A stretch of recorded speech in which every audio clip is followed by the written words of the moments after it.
I definitely want to rewind some of it because we have to catch up, and we got to catch up for all the fans on here. What is it like now? You're 30 years old, and last time I saw you, you were barely 16. Yeah, well, what is old is kind of new again, right? I've always 30 thought, years you young. know what I My mean? Like, apologies. like Yeah, a yeah. fine wine Yeah, over here, yeah, yeah. folks. You know what I mean? But I mean, I'm still a guy wearing baseball gloves as a I love it. 30-year-old. And I think you could attest to this, Mike, is I've always been that guy in the locker room Always. Yeah. that would have the one-liners, hopefully dialed in for the fellas, trying to come up with the next joke and then get on the ice and trying to ball out. But yeah, man, it's been a little bit of a transition in terms of, coming out of 8 or 9 years of pro hockey. You kind of get out of that space and you realize the world's probably a little bit bigger than you thought because you're So just much bigger. so focused on your craft, your Robert craft, if you will, for this little one-liner. But yeah, man, it's been fun. I've been dipping my toes in, kind of all spaces of fashion with even breaking trades this year, beating the insiders at their own job at sometimes, and Oh, I love it. still trying to stay around hockey, but at the same time kind of branch out and see what I like to do. And like you said, ultimately I would love to get into the broadcasting space and kind of do it in my way, where I think there's going to be different avenues to watch games for people to get their content, where it's not necessarily just kind of buttoned up and the traditional way of doing it. It's maybe 4 or 5 buttons down, and I might be even showing some nipples too. Yeah, I love Being a little that. bit more explicit and different things like that. So yeah, man, it's been a lot Well, of you fun. did broadcast this year a couple games for North Dakota, Yep, correct? I did. What TV network was that? It was Midco Sports. So I was Shout doing out Midco. Way to give this guy the opportunity. This guy yes. is the next and more progressive, raw version of Biz Nasty. And by the way, we actually, my wife and I met Biz Nasty at Cicconi's down the street here. Okay. Yeah. And so now he follows after the show. I'm definitely going to send a picture of the two of us Yeah. to him. But I really think you're going to even elevate his space because you're willing to go places that he's not even willing to go. Yeah, I'll go into the dark alley, Yeah. right? I'll show up to a gunfight with a knife,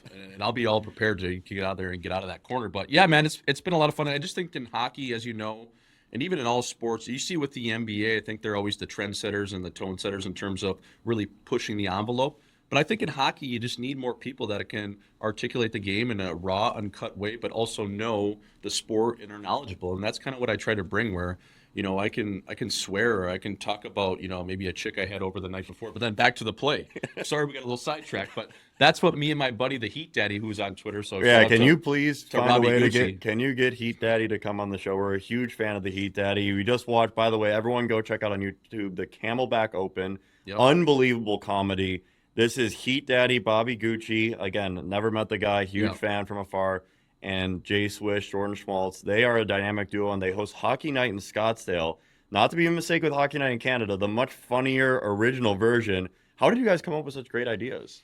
Comedic Honestly, geniuses. yeah, like I've known the Heat Daddy forever, and actually we're editing our second episode. I right saw now that today. It's a Florida the episode. Florida Gone Wild, where we were in the swamps of Florida, the Everglades, like fishing out gators, doing some pretty fucked up shit. Was YP with you? Yeah, he was. Yeah, So unpaid views. yeah, so he was kind of the guy steering the ship in terms of getting these crocodile hunters, the guys with the airboats. So shout out to YP, he did a good job on that. But we're editing that right now. But the way we kind of met actually goes back to when I was playing junior hockey, when Twitter, which is now X, came out. I would always DM this guy, like, because Heat Daddy. And that was when he had the Danny Heatley avatar picture, right? I felt Yeah. like we always had similar kind of lingo, the way he talked and what I was saying maybe in the locker room kind of just jibed or whatever. So you fast forward to I bought a place in Scottsdale in 2019. He has been down there ever since his ASU club hockey days. Yeah, nice. So if you're out in Scottsdale 7 days a week, there's a good chance Heat Daddy's out 8, right? Because he's going to be doing a day-night double. It's always does that last one of the night picture, but Yeah. it's like the first one of the night. Exactly. So we met, I think it was at a place like Boondocks or somewhere in Old Town, and one thing kind of led to another. I was going to be done playing, and it kind of escalated to a point where we're like, we should do something together. And what that looks like was a spinoff of like a Eli Manning cast, where obviously we weren't able to show the game because we don't have the TV rights. But if we could sit in front and watch one game a week, where Hockey Night in Scottsdale did live streams, I think we could articulate the game and give people a play-by-play they would really like. That kind of got parlayed into doing some live shows this year where we were selling tickets. Our last live show in Edmonton and Buffalo, I think we sold over 200, 250 tickets. So cool. we plan on hitting the road where it's this comedy / hockey talk / whatever the fuck goes on. Let's get off the rails. Let's play some flip cup up there. Maybe show them someone in the stands might flash their tits. I don't know what's going to happen, but we want to bring that side of the game to things, and the people seem to really be liking it.